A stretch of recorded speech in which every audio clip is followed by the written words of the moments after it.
तुमने मुझ पर हाथ उठाया? हाँ? मुझे नहीं पता। अब मैं तुम्हें दिखाती हूँ। कहाँ है ड्रॉर?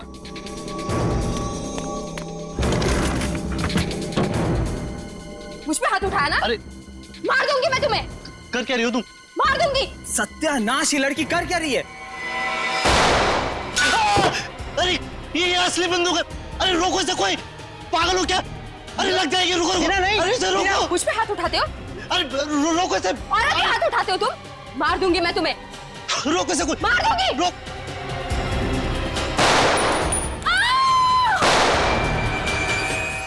ए, पकड़ो इसे।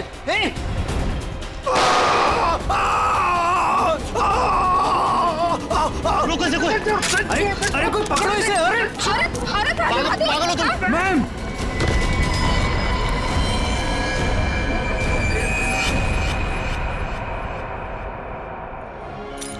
मॉम, मुझे लेट हो रहा है, मैं जाऊं? ओके बेटा, enjoy. Thank you mom, bye. Bye पापा। ये कोई तरीका नहीं है बच्चों की परवरिश करने का। इस तरह से तो बच्ची बिगड़ जाएगी। मेरी बेटी की परवरिश कैसे करते हैं ये मुझे तुमसे सीखने की जरूरत नहीं है नीलेश।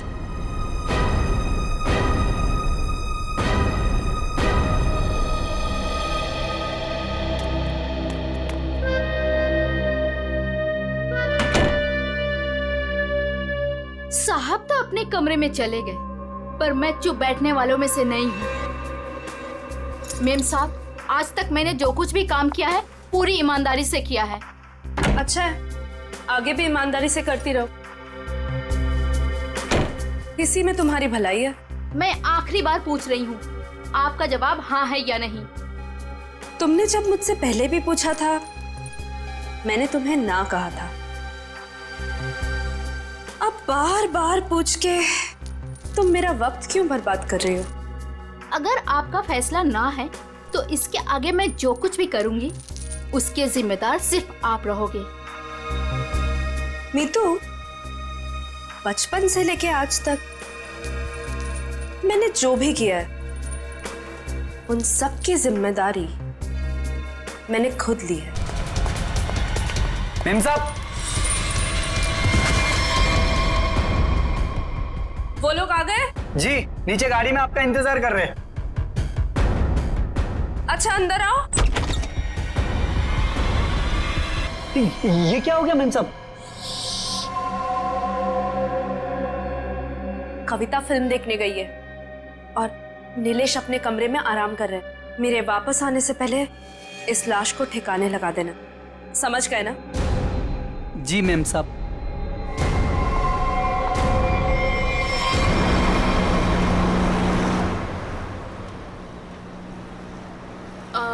मैम, आपने वो सामान तो लिया है ना?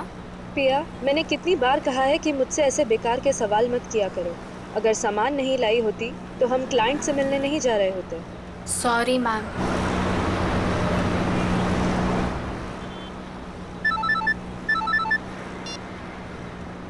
हेलो, क्या?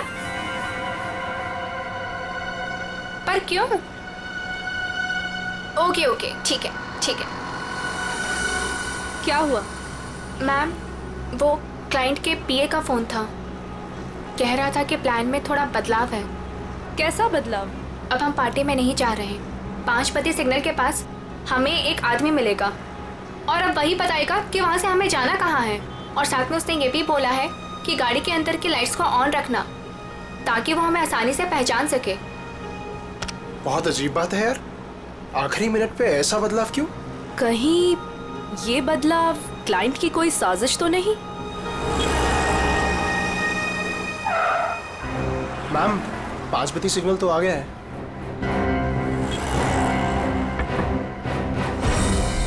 इस पते पे जाना है जो इस लिफाफे में लिखा है।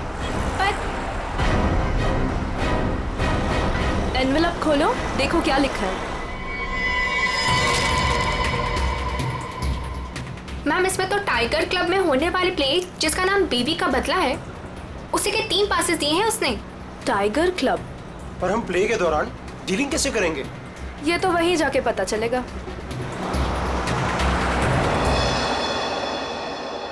Good evening and welcome, ladies and gentlemen.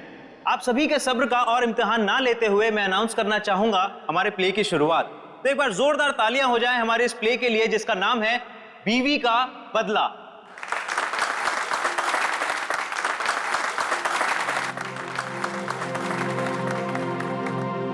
मैं उसे डॉक्टर के पास ले जाने के बहाने घर से बाहर लेकर आऊंगा। तुम्हें मौका मिलते ही मालूम है ना क्या करना है। अरे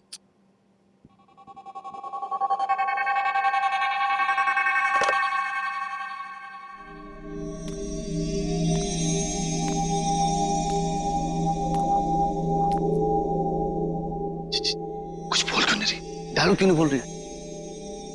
इसका डायलॉग था ना। दीना, ओ दीना, डायलॉग बोल। डायलॉग बोल। दीना, दीना डायलॉग बोल। मैं यहाँ क्या कर रही हूँ? और तुम यहाँ अकेले क्यों खड़े हो? क्या कर रही हो तुम? तुम्हें मुझ पर चिल्लाना है? ड्रॉर से गन निकालो और मुझे धमकी दो, क्योंकि मैंने तुम पर हाथ उठाया। तुमने मुझ पर हाथ उठाया? हाँ? मुझे नहीं पता। अब मैं तुम्हें दिखाती हूँ। कहाँ है ड्रॉर?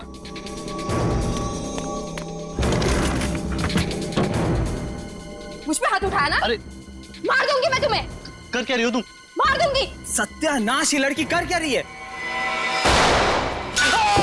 अरे ये असली बंदूक है। अरे रोको इसे, कोई पागल हो क्या? अरे लग जाएगी, रुको रुको। नहीं, अरे इसे रोको। मुझ पे हाथ उठाते हो? अरे रोको इसे। और अभी हाथ उठाते हो तुम? मार दूंगी मैं तुम्हें। रोको इसे, कोई मार दूंगी। रोक।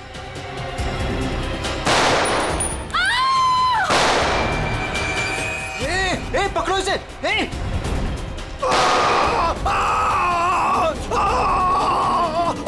रोको इसे, कोई। अरे कोई पकड़ो इसे। अरे पागल हो तुम? मैम,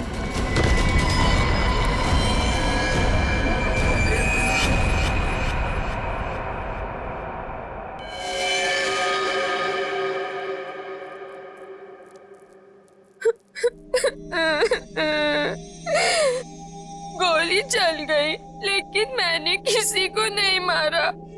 मुझे नहीं पता ये सब कैसे हो गया।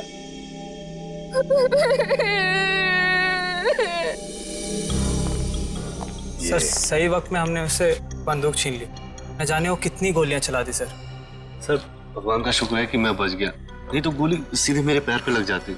शशांक के पैर में लगी ना? हाँ जी हाँ। यस सर, और उसे हमने हॉस्पिटल भिजवा दिया है। मैंने कुछ नहीं किया। तुम सब लोग बहुत गंदे हो, सब के सब झूठे हो। मैं कह रही हूँ ना कि मैंने किसी को नहीं मारा, मैंने गोली नहीं चलाई। मैं तो सिर्फ मीर की पत्नी बनी थी ना, और प्ले कर रही थी। मैंने किसी को नहीं मारा। पता नहीं असली गोली कैसे चली। मुझे कुछ नहीं पता मुझे। बस इसकी आंखों की पुतली को देख करके लगता है इसे किसी ने नशीली चीज दे दी है, उसी की वजह से ऐसा बर्ताव कर रही है। अगर ये बात है तो फिर जरूर ये किसी अंदर वाले का ही काम है। बता, क्या कहना है तुम लोगों को?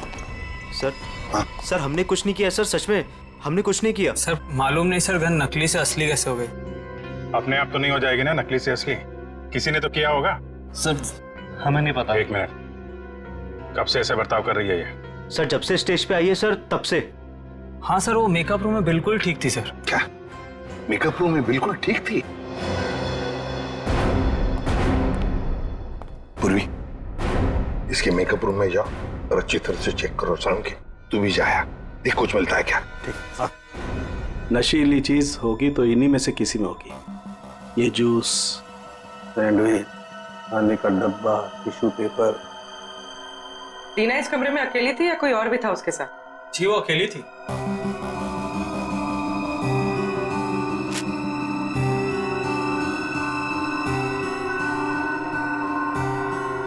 पूर्वी, वो ड्रॉपर और वो पेपर जो रखा है उसकी स्ट्रिप दो। सर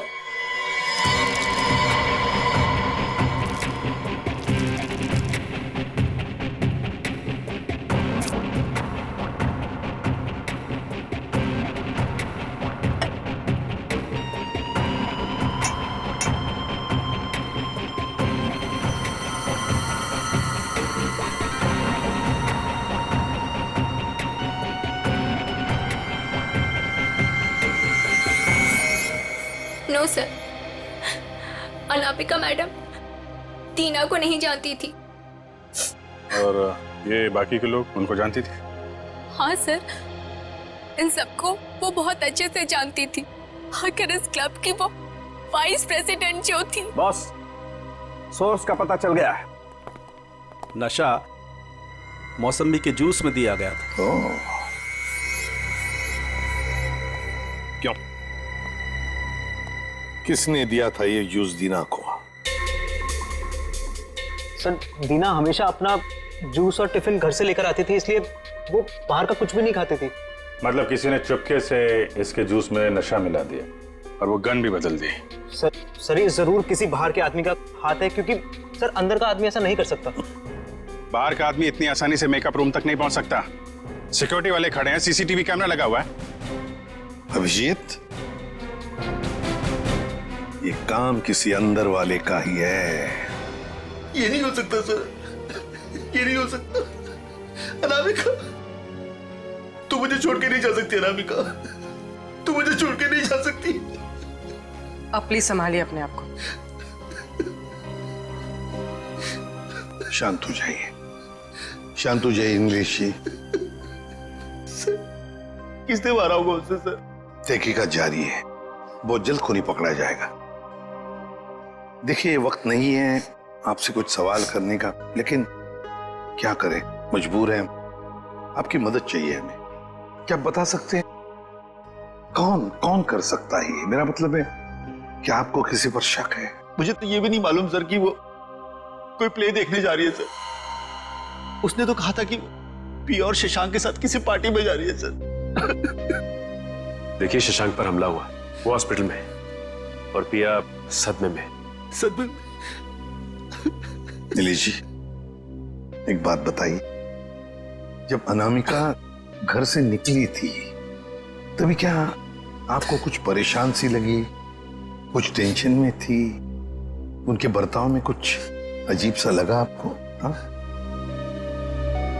सर, वो रोज की तरह बर्ताव कर रही थी। रोज की तरह? अच्छा, एक मिनट सर, मुझे एक इंसान पे शक है सर। कौन? हमारी नौकरानी मीतू। मीतू? अनामिका ने उसे कई बार नौकरी से निकालने की कोशिश की सर, लेकिन किसी न किसी कारण से वो उसे निकाल नहीं सकी। बुलाओ इस मीतू को। कहाँ है वो? सर वो तो नहीं है, मेम साहब गई तो बाहर चली गई वो। क्या? अनामिका के जाने के बाद वो चली गई? तो आप लोगों ने किसी ने पूछा नहीं उसे? सर मुझे तो कुछ भी मालूम नहीं है, अभी रुपेश से पता चला। रुपेश? क्या मैं अपनी बेटी को खबर कर सकता हूँ सर? वो अपने दोस्तों के साथ फिल्म देखने गई है। फोन पर मत बताइए उसे, बच्ची है, घबरा जाएगी। उसे घर पर बुला लो, फिर शांति से बता दो।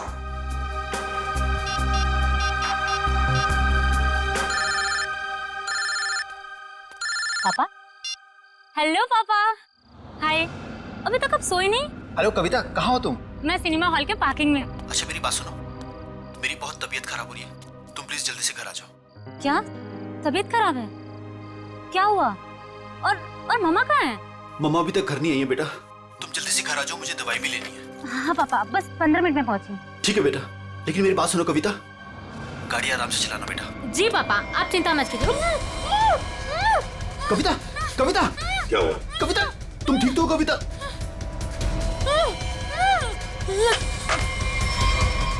कविता कहाँ गई है कविता? कौन से थिएटर में गई है? अंकुर सिनेमा सर। पूर्वी, तुम और पंकज जाओ, अंकुर सिनेमा चली जाओ जल्दी। ये कविता के पास गाड़ी कौन सी है? MP SV। लाल कलर की गाड़ी थी और गाड़ी नंबर था UIT 654। जाओ जल्दी जाओ। कविता, पहले माँ और अब उसकी बेटी, कहीं सबके पीछे कोई इनका करीबी तो नहीं?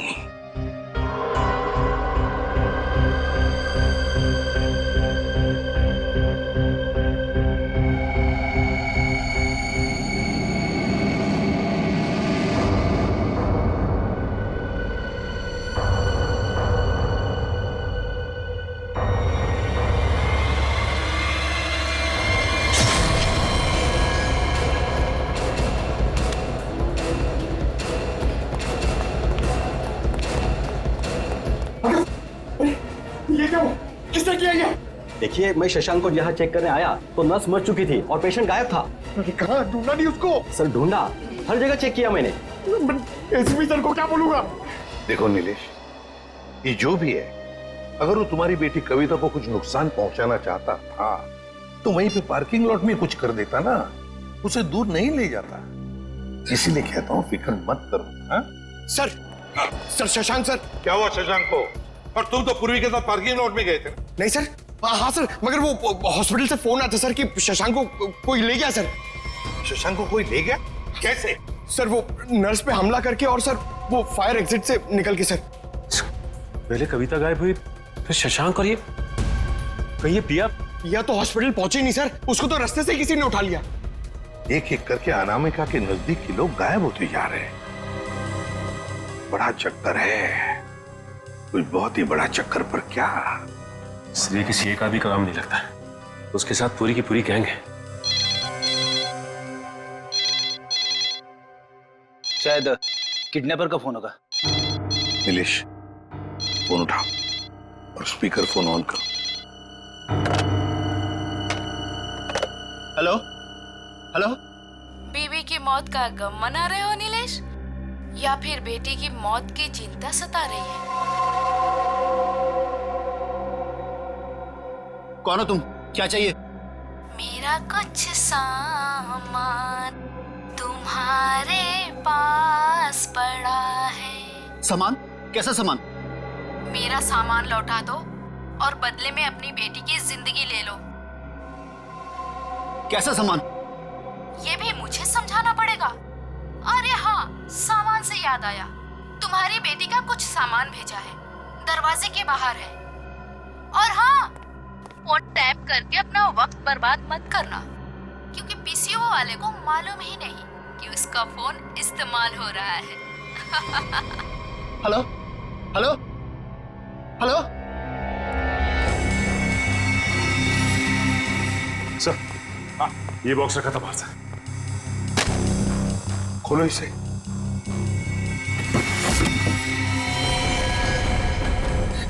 ये काम तो कविता का है सर।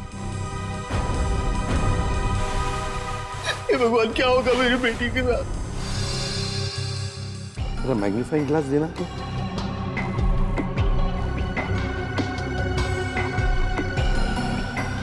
ये देखो, ये रुई जैसे कुछ दिखता है ना?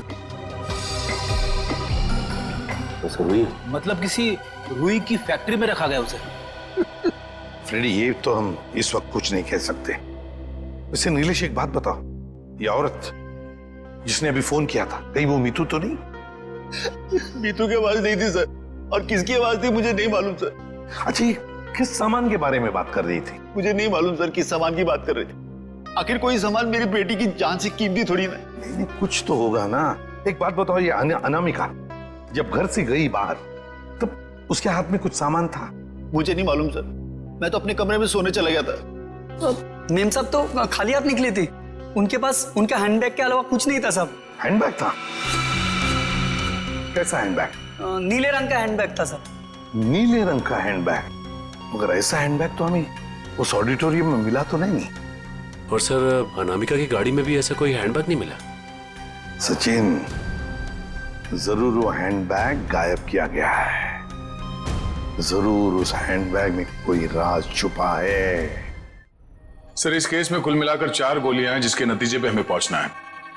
एक वो जो अनामिका के गले पे लगी, दूसरी वो जो शशांक के पैर पे लगी, और तीसरी और चौथी गोली वो जो हमें थिएटर में से मिली। बिल्कुल दया, बैलिस्टिक फिंगरप्रिंटिंग की तकनीक के जरिए नतीजे पर पहुंचना ज्यादा मुश्किल नहीं है। सो बैलिस्टिक फिंगरप्रिंटिंग, ये किस किस्म की तकनीक है? पूर्वी गन से चली हुई हर गोली पर वो गन जिससे वो गोली चली है अपना एक खास निशान छोड़ देती है।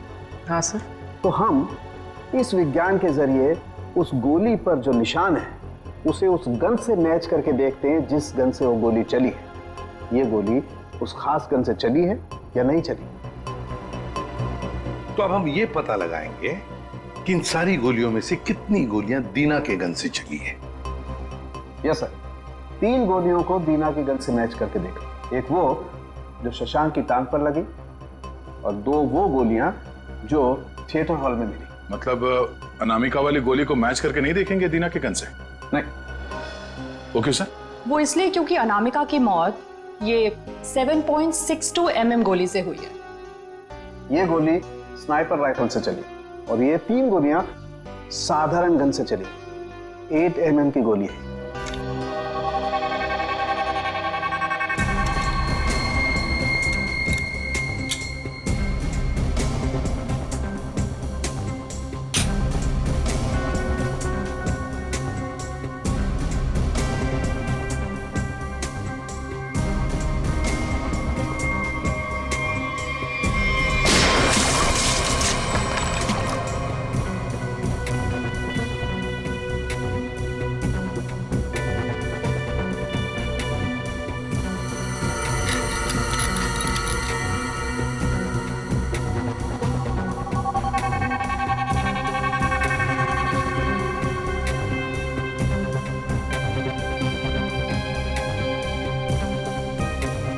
पता चल जाएगा कि दीना की गन से गोलियां चली हैं या नहीं। तो मतलब सर अभी हो जाएगा दूध का दूध और पानी का पानी।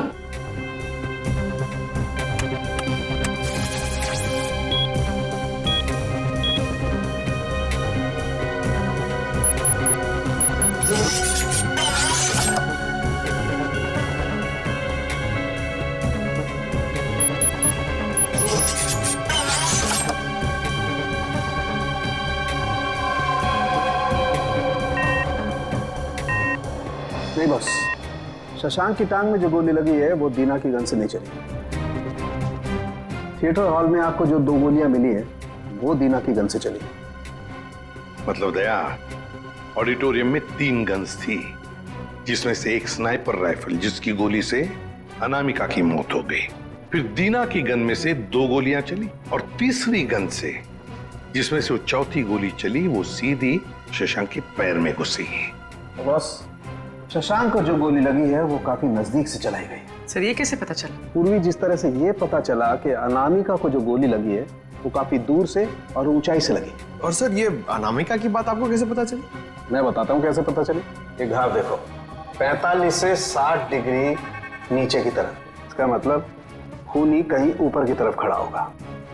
और ये देखो, ये शशांक के टांग में जो गोली लगी उसका एक्सरे है। और ये देख रहे हो, ये काला काला गहरा सा निशान, इसे कहते हैं ऑपरेशन रिंग। ग्रेट। और ये निशान तब होता है जब गोली एकदम नजदीक से चलाई जाए। मतलब सर, जिस किसी ने भी शशांक पे गोली चलाई वो वहां ऑडियंस के बीच बैठ के पूरा तमाशा देख रहा था। दीना को उसने ड्रग्स दिया और जरूर किसी कॉन्ट्रैक्ट किलर को पैसे दिए होंगे अनामिका को मारने के लिए। लगता तो ऐसे ही है। और एक बात, इस अनामिका का सामान जिसके पीछे एक किडनैपर पड़ा है, लगता है इस सामान का जरूर इसके पुराने बिजनेस से संबंध है। अनामिका के 2 बिजनेस तो बीच में ठप हो गए थे सर। किस वजह से? सर मुझे तो शर्म आती है कहते हुए। धोखाधड़ी और गैर कानूनी सप्लाईज के कारण। मेरी बीवी कोई दूध की धूली नहीं थी साहब। कब की बात है ये? 2009। कहां पर? दिल्ली में। पता लगाना पड़ेगा। पूर्वी काम करो, इस अनामिका के पुराने बिजनेस के बारे में पूरे के पूरे डिटेल्स निकालो। और फ्रेडी, इस मितू, पिया और कविता, इन तीनों के फोन ट्रेस करो, देखो कहां पर है। और सड़ंखे साथ चल तो हमारे इस ऑडिटोरियम में जाकर पूरा का पूरा सीन रिक्रिएट करते हैं। सब बंद दरवाजे खुल जाएंगे।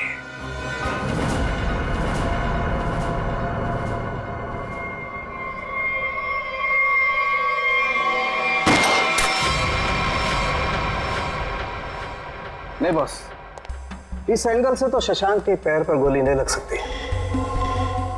अनामिका के गले में जो लगी है वो? बस इस स्टेज की हाइट है लगभग 4 फीट।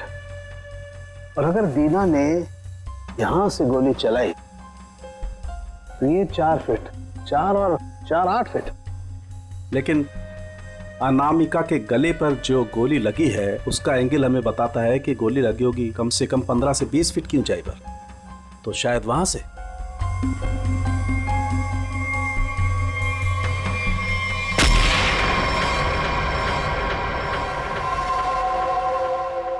मतलब सर जिस वक्त मेरे गन से गोली चली उसी वक्त किसी और ने भी गोली चलाई, शशांक और अनामिका पे। हाँ, स्नाइपर ने गोली चलाई वहां से। लेकिन सर वहां से साउंड और लाइट वाले ही जाते हैं। अच्छा, तो फिर उन्हीं में से कोई है जो खूनी से मिला है? नहीं सर, ऐसा नहीं हो सकता। क्यों? वो इसलिए सर क्योंकि प्ले के दौरान ऊपर कोई था ही नहीं। प्ले से 2 दिन पहले ऊपर का सारा काम खत्म हो चुका था। तो कोई तो है जो चोरी छुपे घुसा है वहां पर, समझे? बुलाओ वॉचमैन को। हाँ सर, अभी बुलाता हूं। सर एक बात समझ में नहीं आ रही है, अगर शशांक अकेला बैठ के प्ले देख रहा था तो फिर उसके पैर पे इतने नजदीक से गोली किसने चलाई? हाँ सर, हमें कोई दूसरी गन भी नहीं मिली इस थिएटर में। सर कहीं शशांक ने खुद ही अपने पैर पे तो गोली नहीं मार ली? जरा धीरज रखो तुम लोग, धीरज रखो, सब पता चल जाएगा। सर ये है मुन्ना, हमारा वॉचमैन। हाँ मुन्ना, बात बताओ, नाटक के दौरान या फिर ठीक उससे पहले यहाँ पर स्टेज पर कोई आया था, ऊपर चढ़ा था? साहब लाइट और साउंड का काम तो पहले ही खत्म हो जाता है प्ले से पहले। मगर मगर मगर क्या? मीर साहब दिन में आए थे। मीर? नहीं सर। मैंने उनसे पूछा, आप एक्टर हैं, आप ऊपर जाके क्या करेंगे? तो उल्टा मुझे डांटने लगे।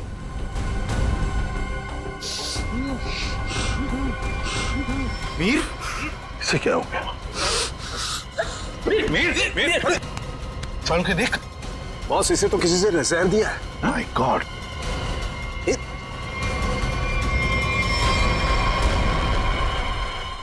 मीर?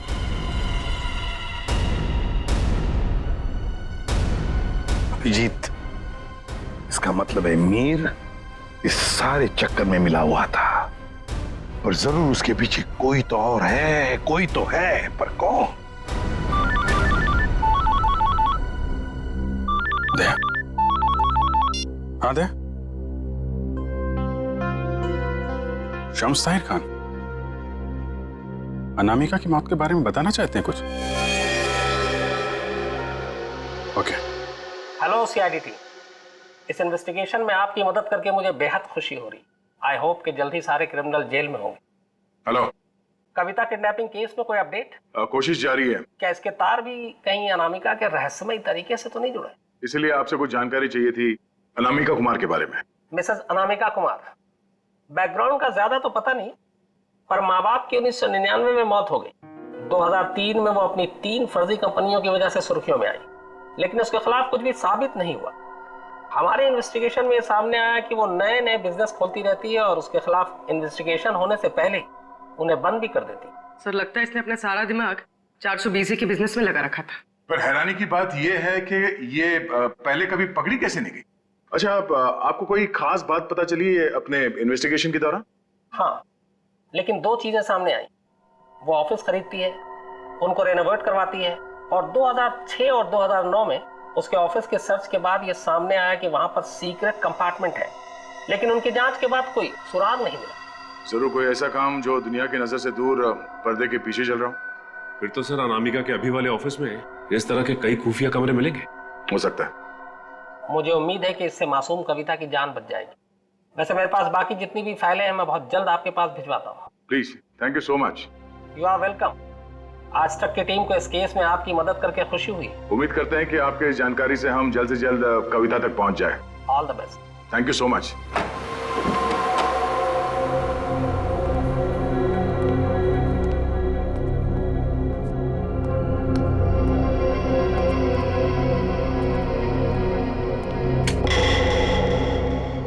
चेक करो, देखो ऑफिस में अनामिका के बारे में कुछ पता चलता है क्या?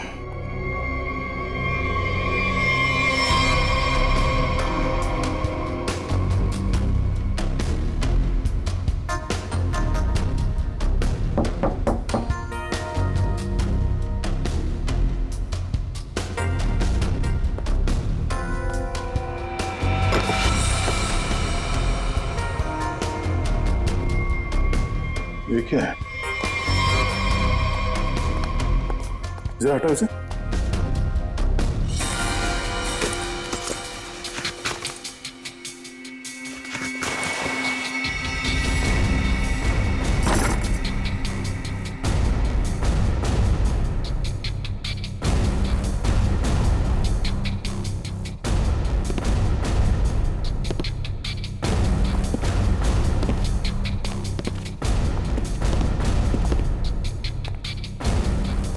पंकज स्विच ऑन करो। सर इतने सारे बॉक्सेस, खोलो सबको।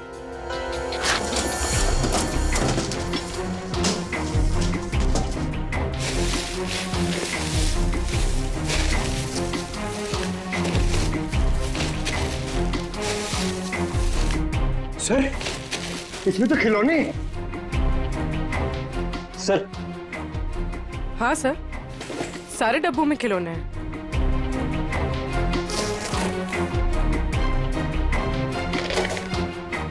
ये क्या चक्कर है?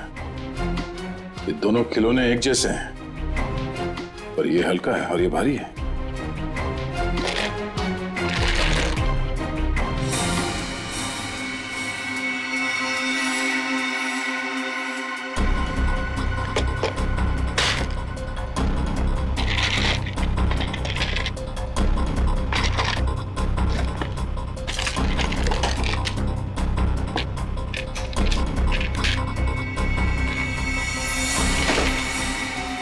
पन्ना।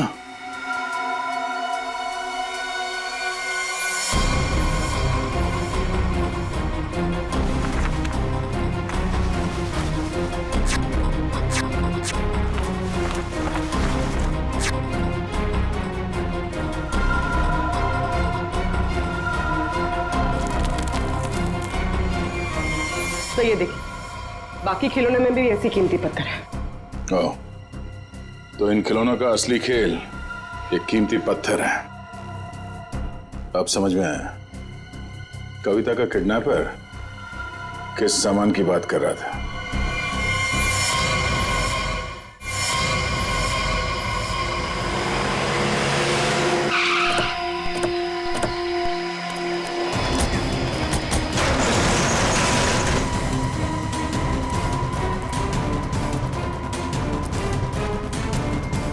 सर, कविता, कविता, कविता उठो। कविता, कविता,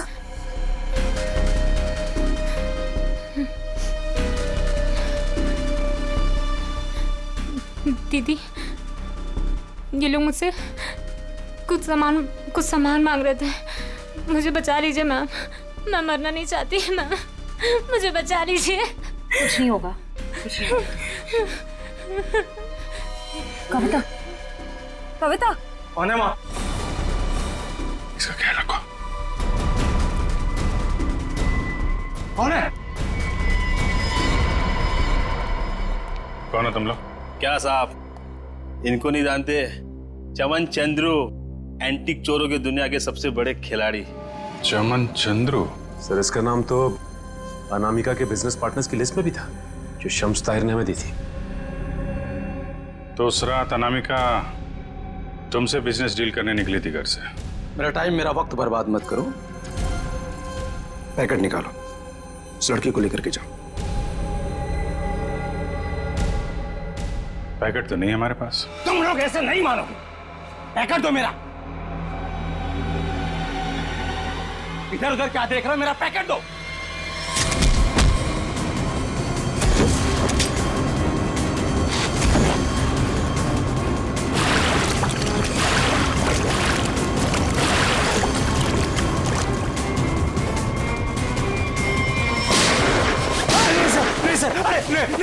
नहीं सर, नहीं सर, मैं आप लोगों को सब बताता हूँ, सब बताता हूँ आप लोगों को। सर मैंने अनामिका को नहीं मारा है। अनामिका मुझे पन्ना देने वाली थी, सो मैंने एडवांस में उसको 10 करोड़ रुपए दिए थे सर। मैं भला उसे क्यों मारूंगा? मेरा तो सर 10 करोड़ रुपए भी डूब गए। तो तुमने उसे उस थिएटर में नहीं बुलाया था प्ले देखने? सर मैं भला क्यों अपना अचानक प्लान चेंज करूंगा? पता नहीं वो अचानक कैसे रंगमंच पर आ गई अपनी मौत को दावत देने के लिए। सर मैं तो बर्बाद हो गया, लूट गया सर, मेरे 10 करोड़ चले गए। दया, लगता है कोई तो है जो इस चमन से एमरल्ड हड़पना चाहता है। सर अनामिका के कोई करीबी हो सकता है जिसे इस डील के बारे में मालूमात थी। पिया, शशांक या मितू, नौकरानी मितू। सर सिर्फ ये मीतू के फोन की लोकेशन पता चल जाए। Hello, thank you. Sir mobile company वालों का फोन था, उन्होंने हमें मीतू के मोबाइल की लोकेशन भेज दी। अरे चलो देखते हैं।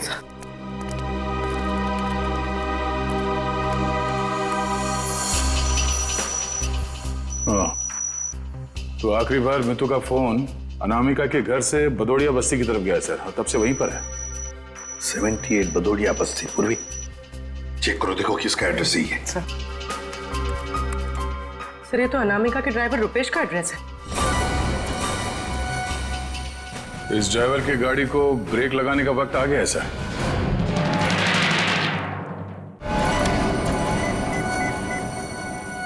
हाय हेलो छोड़ो, ध्यान से मेरी बात सुनो। असली चीज मेरे पास है। इससे पहले सीआईडी मुझ तक पहुंच जाए, पैसे दो और सामान ले लो। डोंगरी ब्रिज पर आके मिलो ठीक 3 बजे।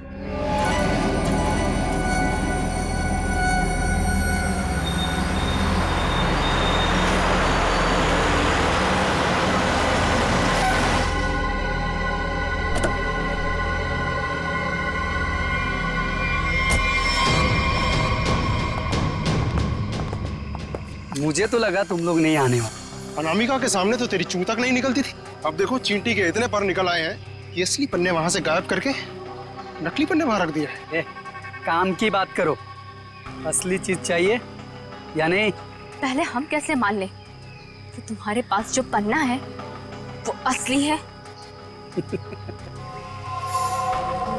असली की पहचान दूर से हो जाती है।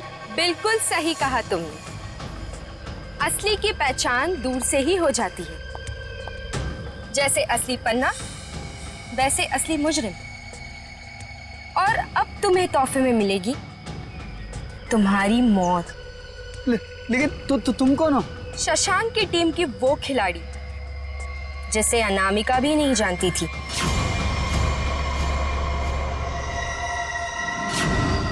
अब बता, क्या है तेरी आखिरी इच्छा? अपनी आखिरी इच्छा की फिक्र करो, क्योंकि खेल तो खत्म हो चुका है तुम्हारा। छोड़ो मुझे। इतना भागेगा तो तेरे टांग का घाव कैसे ठीक होगा?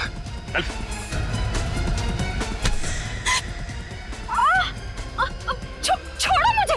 कैसे छोड़ूं? अभी तो सिर्फ पर्दा उठा है, पूरा का पूरा नाटक देखना तो अभी बाकी है।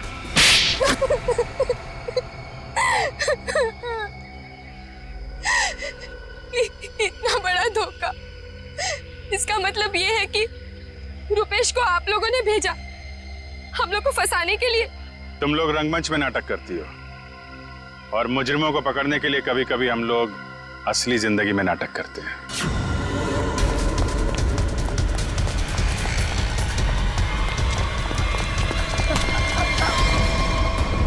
कहाँ भाग रहा है? कहाँ भाग रहा है? मीतू कहाँ है? सब मीतू तो मर चुकी है। अनामिका मेम साहब ने उसे मार दिया था साहब, और मैंने तो बस उसकी लाश दफना दी थी। और लालच में आकर तुमने मीतू का फोन अपने पास रख लिया, क्यों?